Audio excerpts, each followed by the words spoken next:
Sebuah rekaman video seorang pria diduga terpergok membobol mesin anjungan tunai mandiri, ATM, di salah satu gerai ATM di kompleks militer di Bandung. Pelaku itu tertangkap basah anggota TNI dan telah diserahkan ke petugas kepolisian. Dalam rekaman itu, terlihat seorang pria yang mengenakan kemeja batik tengah memperlihatkan caranya membobol mesin ATM usai tertangkap basah.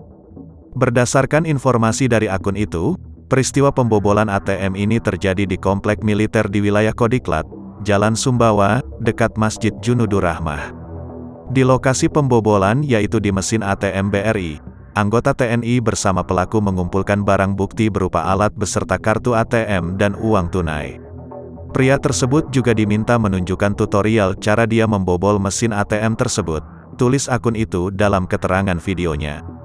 Kanit Reskrim Polsek Sumur Bandung, AKP Teddy Sigit membenarkan adanya pembobolan di Kompleks Komando Pendidikan dan Latihan TNI Angkatan Darat, Kodiklat TNI AD, Jalan Sumbawa, Kota Bandung. Dikatakannya, pria dalam video tersebut saat ini sudah berhasil diamankan. Sudah diamankan, kata Teddy.